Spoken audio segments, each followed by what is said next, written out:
কোরআন পড়ার একটা সিজন আসছে, অবশ্য আগামী রমজান মাস কিছুদিন পরে। এটা একটা কোরআন পড়ার সিজন, তাই না? আমরা সব কিছু নিজের মতো করে নিয়েছি। 5 ওয়াক্ত সালাত ফরজ, ফরজ না সুন্নাত? ফরজ। এই ফরজ ইবাদতটাকে আমরা সাপ্তাহিক উৎসবে পরিণত করেছি জুম্মার দিনে মসজিদে। ফরজ সালাত, অথচ আমরা সাপ্তাহিক একটা ছোটখাটো উৎসবে পরিণত করেছি মসজিদে। এক সপ্তাহ কোনো পাত্তা নেই। কোরআন মাজিদ যাদের সিনাতে অটোমেটিক লেগে থাকার কথা, তারা শুধুমাত্র কোরআন মাজিদ জুজদানের ভিতরে ভরে দিয়ে বাড়িতে রেখে দিয়েছে। কবে রমজান মাস আসবে তবে পড়বে, তার আগে পড়বে না। আল্লাহু আকবার। এই জাতি পরিত্রাণ পাবে? পাবে না। 10 লক্ষ টাকার বাড়ি করেছে, 20 লাখ টাকার গাড়ি কিনেছে, বিশাল কিছু। ওর স্ত্রী বলছে এত টাকার বাড়ি করলে তা একটা কোরআন মাজিদ কিনে আনবে না? বাড়িটা কেমন কেমন লাগছে। তা বলছে ঠিক আছে, ওই গ্রামে জলসায় যাবো, ওখান থেকে একটা বড় কোরআন কিনে আনবো। বড় একটা কোরআন এনে সেই যে কাপড়ে লেপটিয়ে বাড়িতে তুলে রেখেছে, আজকে 20 বছর খোলে না। আর ওর দাবি যে বাড়িতে কোরআন মাজিদ আছে মানে বরকত হবে। আল্লাহু আকবার। রসগোল্লা চেনেন তো? রসগোল্লা, আচ্ছা রসগোল্লা যদি প্লাস্টিকের ভিতরে ঢুকিয়ে দিয়ে আপনাকে চুষতে বলা হয়, স্বাদ পাবেন? পাবেন না। আমাদের অবস্থা ঠিক এইরকম বোকালোকদের মতো, যে আমরা পবিত্র আল কোরআন এটা পড়ে দেখার কথা, আমরা কাগজের ভিতরে ঢুকিয়ে, কাপড়ের ভিতরে ঢুকিয়ে ওই ঘরের এক কোণাতে রেখে দিয়েছি। মানে রসগোল্লা প্লাস্টিকের ভিতরে রেখে চোষার মতো বোকামি। আপেল খেলে শরীরে ভিটামিন হয়। আপেল যদি আপনি গায়ে মাখেন বা গলায় ঝুলিয়ে রাখেন, কোনোদিন কল্যাণ আসবে? কোনোদিন কল্যাণ আসবে না। আমরা এটাই করছি। সূরা আনফাল, এই সূরাটি আপনাদের সামনে প্রথমে বলবো অবতীর্ণ কেন হলো। এটা আপনারা জানেন যে ইসলামের সর্বপ্রথম একটা যুদ্ধ হয়েছিল। এই যুদ্ধটার নাম হচ্ছে বদর। কি নাম? বদর। বদর কোনো জায়গার নাম নয়, বদর একটা কূপের নাম। পানি তোলা যে কুয়ো বলে, ওই কুয়োর নাম বদর। যুদ্ধটা হয়েছিল কত হিজরিতে? 2 হিজরিতে।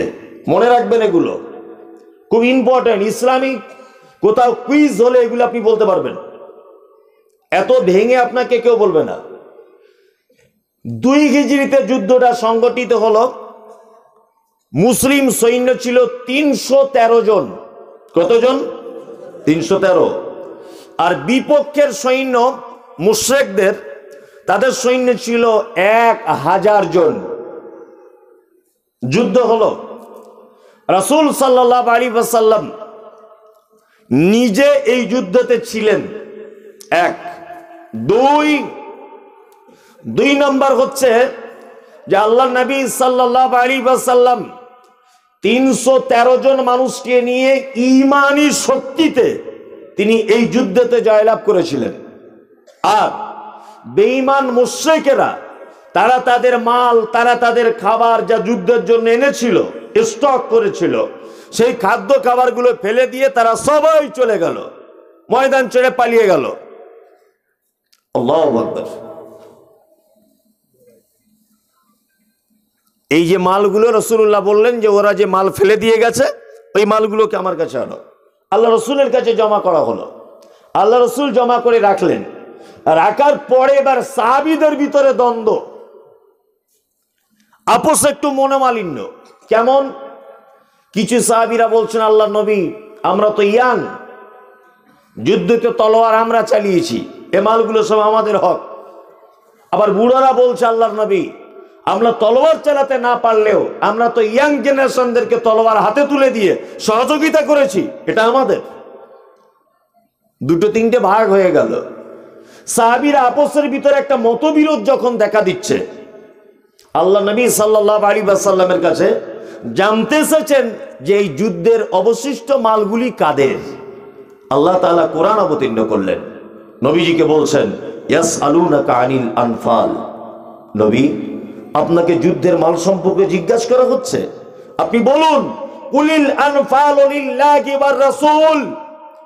এই যুদ্ধের অবশিষ্ট তোমরা যে বিজয় লাভ করেছ আর মুশরিকেরা যে মাল ছেড়ে পালিয়ে গেছে, এই মালগুলি হচ্ছে লিল্লাহি ওয়ার রাসূল, আল্লাহ এবং তার রাসূলের। আল্লাহু আকবার। কুরআন ফয়সালা দিচ্ছে। আল্লাহ তাআলা তারপরে বলছেন ফাত্তাকুল্লাহ, তোমরা আল্লাহকে ভয় করো। ওয়া আসলিহু যাতা বাইনিকুম, আপসের মধ্যে ঝগড়া মারামারি বন্ধ করো। আতিউল্লাহ ওয়া আতিউল্লাহ ওয়া রাসূলাহু ইন কুনতুম মুমিনিন, তোমরা আল্লাহর আনুগত্য করো, রাসূলের আনুগত্য করো যদি তোমরা মুমিন হয়ে থাকো। এই জায়গায় একটা কথা আপনাদেরকে বলে দিই। আচ্ছা বলুন তো, সাহাবায়ে কেরামগণ ইমানদার মোমেন ছিলেন না সাধারণ লোক ছিলেন? কথা বলুন। মোমেন ছিলেন। মোমেনদের এখানে তিনটে শিক্ষা ভালো করে বুঝে নেন।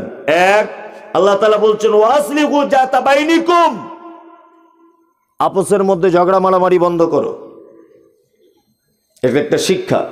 তার মানে একটা মুসলিম ভাই আর একটা মুসলিম ভাইয়ের সঙ্গে ঝগড়া মারামারি করতে পাবে কে? একজন মুসলিমের রক্ত আর একজন মুসলিমের জন্য কি হারাম। আর আমরা কি করি? আল্লাহু আকবার। কেমন চলছে আপনি অবাক হয়ে যাবেন।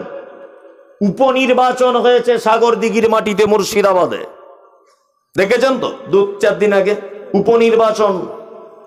এই উপনির্বাচনে আপনারা দেখতে পেয়েছেন কংগ্রেস প্রার্থী এবং তৃণমূলের প্রার্থী, এই দুইজন প্রার্থী, একজন মুসলিম একজন হিন্দু, ভালো করে বুঝবেন। আর মারামারি হচ্ছে, ঝগড়া হচ্ছে কারা? না উভয় মুসলিমরা। আল্লাহু আকবার। এটা আপনারা জানেন যে আমাদের ভাঙড়ে, উত্তর 24 পরগনার ভাঙড়, যেখানে রাজনীতি হচ্ছে এখন, আরাবুল ইসলাম নাম শুনেছেন, সব দেখছেন এগুলো। আরাবুল ইসলাম আর কোন একজন পীর সাহেব, এই নিয়ে একটা দ্বন্দ্ব চলছে। আপনি অবাক হয়ে যাবেন যে আরাবুল ইসলাম, ওর ইমান আমার আছে কি জানি না, আমি নাম শুনে তো মনে করছি মুসলিম, হ্যাঁ। আর যে পীর সাহেব ও মুসলমান। কেমন জায়গায় মারামারি লাগাচ্ছে রণকৌশল দিয়ে, আপনি অবাক হয়ে যাবেন। নিয়ে কি হলো? একজনা জেলখানাতে চলে গেল, একজন বাড়িতে বসে থাকলো। মারামারি করে মাথা ফাটালো কারা? না মেরেছে আব্দুল্লাহ, মার খেয়েছে আব্দুল্লাহ, মেরেছে আব্দুল্লাহ, মার খাচ্ছেও আব্দুল্লাহ। অথচ আল্লাহ তাআলা বলছেন ওয়াসলিহু যাতা বাইনিকুম, এই তোমরা যারা মোমেন শোনো, আপসের মধ্যে ঝগড়া মারামারি করো না, এগুলো বন্ধ করে নাও। আপনাকে একটা 100 কুইন্টাল হবে মোটামুটি ওজন কথাটার আমার কাছে, আপনার কাছে 1 টাকাও মূল্য না হতে পারে। একটা ইম্পর্টেন্ট একটা হাদিস আপনাকে বলছি, হাদিসটা দেখুন তো কেমন লাগে। আল্লাহ নবী সাল্লাল্লাহু আলাইহি ওয়াসাল্লাম বলছেন যে কোন মুসলিম যদি অপর কোন মুসলিম ভাইয়ের জন্য যদি দোয়া করে, আমি মুমতাজুল ইসলাম, আমি দোয়া করছি, আপনি কে? ইমাম সাহেব? হ্যাঁ, উনি ইমাম সাহেব। তা আমি ওনার জন্য দোয়া করছি, উনি এখানে নেই, ধরে নেন ওনার নাম আব্দুল্লাহ।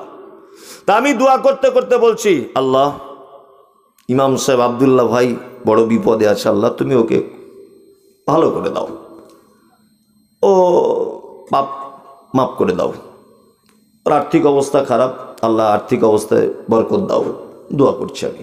আল্লাহ নবী সাল্লাল্লাহু আলাইহি ওয়াসাল্লাম বলছেন কোন মুসলিম যদি অপর মুসলিম ভাইকে যদি দোয়া করে তার অনুপস্থিতিতে, সে যখন থাকবে না, আল্লাহর নবী বলছেন তার দোয়াতে আমিন বলে স্বয়ং ফেরেশতারা।